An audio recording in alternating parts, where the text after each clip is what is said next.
Hey guys, welcome back.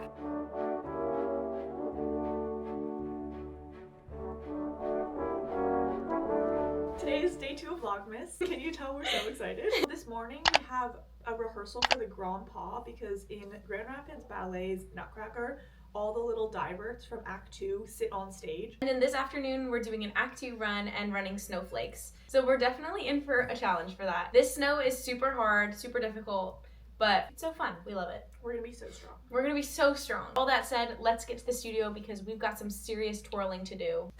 Cheers to that. Cheers to that.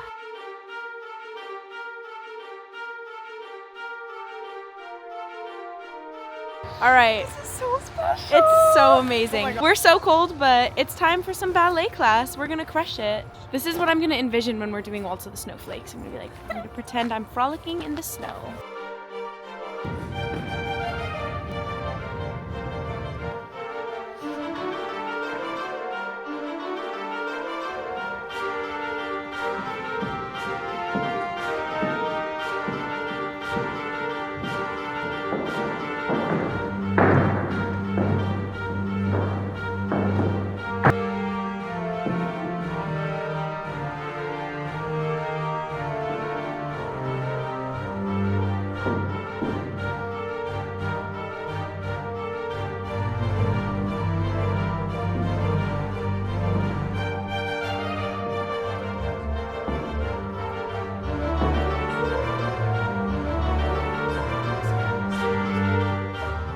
We are going into our first rehearsal of the day. During the Grand Pas, we frame the stage. So we decorate the stage during that. So we're gonna set that right now. Super easy, super chill. We are about to do a snow run. I'm like literally freezing cold. Hopefully we don't die in snow. I actually might die. No, we're not gonna do it. It's gonna be so good. Snow is so hard.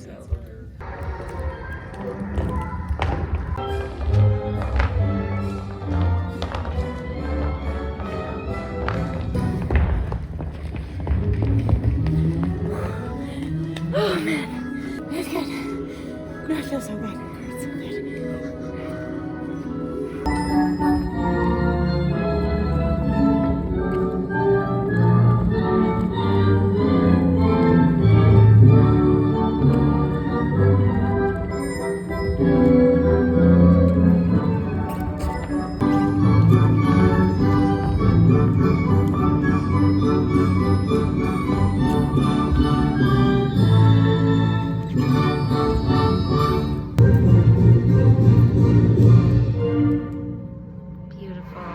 Alright guys, we just got out of our rehearsals for the morning. I think it went really well. I didn't end up doing anything. It was our first full run through Oh, of yeah. Act 2. And it was really good. Yeah.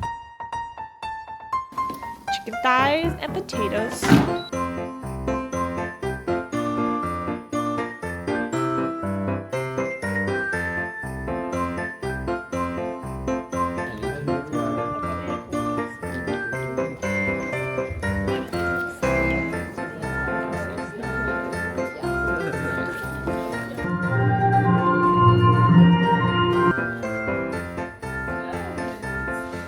Okay, I just got my shoes fit for Maid. They're these really cute ballet flats with heels. We are ready for a party scene It's rehearsal. time to crack some nuts. It's time to crack some nuts. This is That's the nuts right. being my Achilles tendon in Russian. Hashtag end periods. We're done. We're free. Okay, hey guys, we just got back from ballet. We're gonna make some gluten-free banana bread and answer some questions that you guys asked us on Instagram. The recipe is very basic. Obviously, we'll link the recipe down below so that you guys can also make some very delicious gluten-free banana bread. First question is, what is your advice for a dancer in college, especially auditioning for companies after graduation? Okay, well, my advice would be to audition literally everywhere. The more in-person places you can go, the better. Not necessarily cattle calls, but if you can get invited to audition, that is gonna be the best. Even if you think, oh, well, I don't know if I'll go there, I don't know if I'll wanna go there. After I finished my last year at college, I auditioned to like almost 40 companies, and I didn't get anything.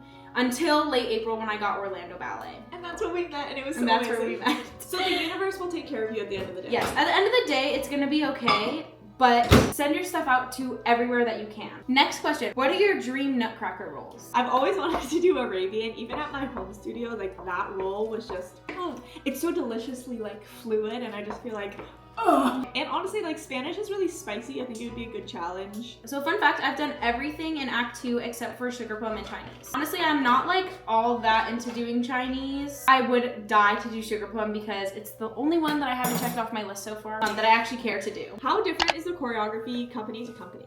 That depends on the choreographer because a lot of companies have different choreographers. Some of them are resident choreographers. Some of them will buy or like rent the choreography from another choreographer. So like several companies will do the same Nutcracker. For example, Balanchine's Nutcracker, there's like a ton of companies that do that, but they are paying in order to be able to do that. I guess it depends on the budget of the company and like just the way that they go about their choreography. Also, last year we were both at Orlando Ballet, and the Nutcracker was unlike anything I've honestly ever seen. There is like such an emphasis on like the entertainment. I feel like that showed me how like dependent on the surrounding culture choreography can be, because like Orlando's really close to Disney, and so there's this like need to be super showy. And honestly, that Nutcracker reflected it. And like this Nutcracker is not. This one is classical. Yeah, it has a very large emphasis on the ballet and the technique. How many shoes have you been going through?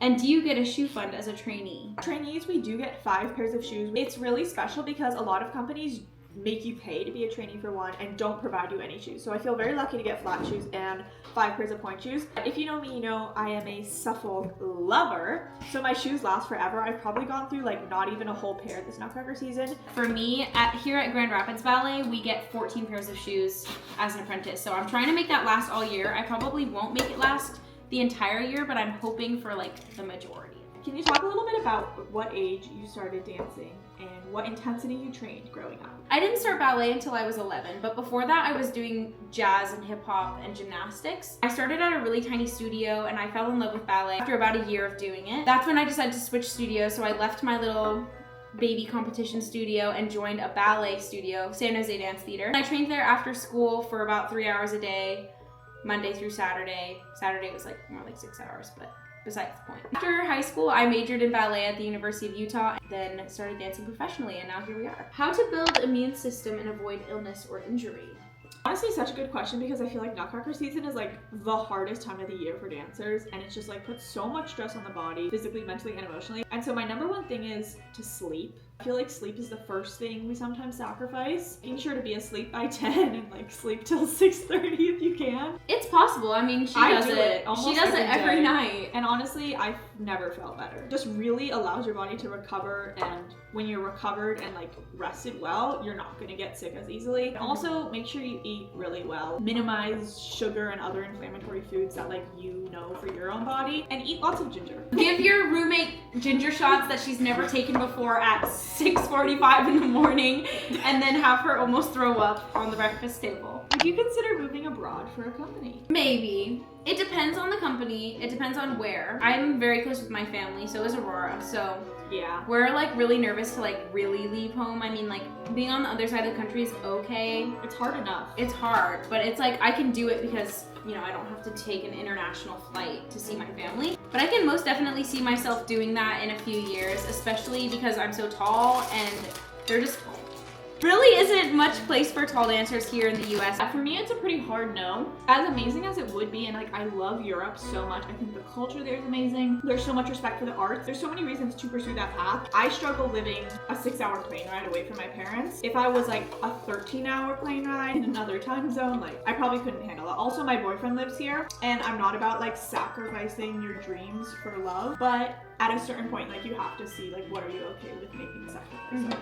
And moving out of the country just doesn't make a lot of sense to me right now. How are you liking Grand Rapids Ballet so far? I love Grand Rapids Ballet. I think it's so different from where we were last year.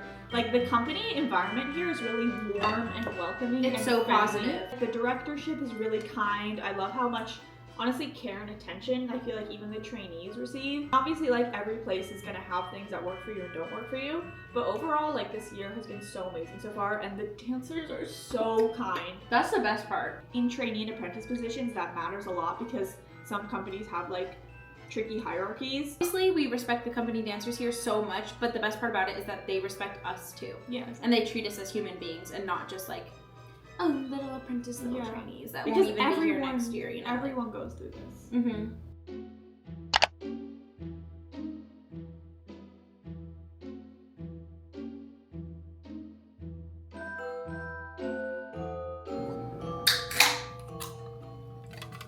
Look at that. Wow. While we eat, we're gonna finish up answering some of these questions. How old were you in your first Nutcracker, and what role did you have? I was Chinese core. I was 13 and I was a reindeer, an Arabian attendant, and a flower. In fact, I've never been in party scene until last year at Orlando Ballet when I was Mrs. Stahlbaum. Whoa. I know. How do you keep your point shoes lasting longer? I like to glue my point shoes before I wear them. I think that helps a lot. Like maybe I'll wear them once to barely break them in, and then I glue them and solidify them in that shape. Also rotate them. Mm-hmm. I wear like 3 or 4 different pairs at once.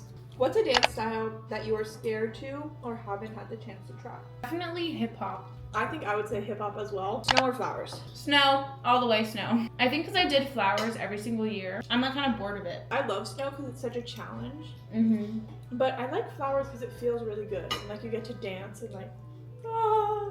Why should I watch the Nutcracker as someone who's never seen it? Mm-hmm. Good question. Besides the fact that it's like a holiday tradition for millions and millions of people, it's so good to just like go and support the arts. Not all ballet is super affordable, but at least here in Grand Rapids, it's pretty accessible to like the average family, I would say. It's something that you have to cross off your bucket list at least once, like go to the ballet. I agree. This is probably like the best ballet to see. Definitely. If you've never seen anything before. Mm-hmm. It's also a great excuse to dress up.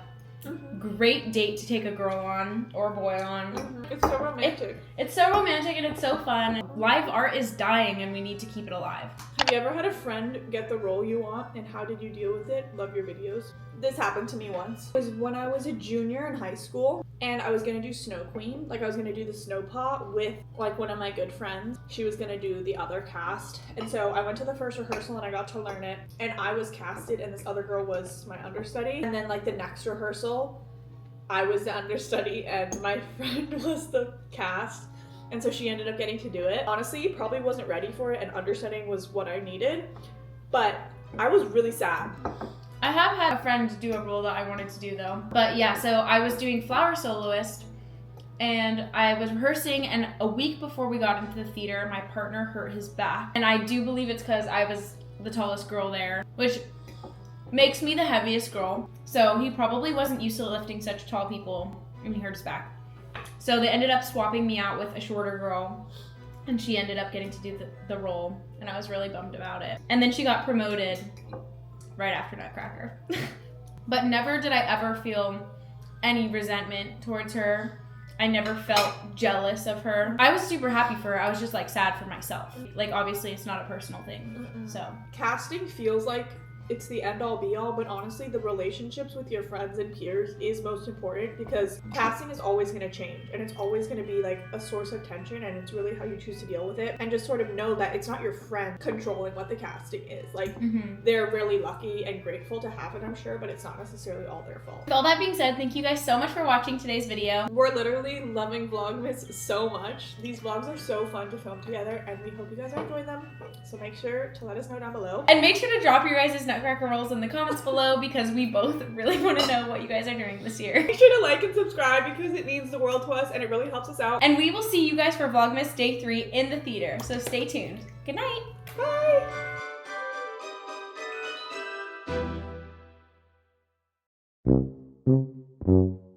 So what's new with you guys? Going through anything special lately? How's Nutcracker cheese season? Utah. Major. Sorry. Natalie and I both love it. I'm only.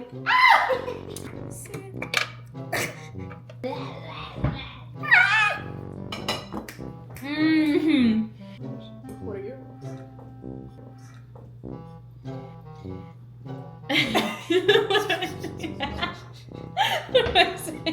And make sure you drop your Nutcracker rolls in the comments below because I definitely want to know what you guys are doing this year. Don't forget. She does too. So yeah, make sure to say like and subscribe. Make sure to like.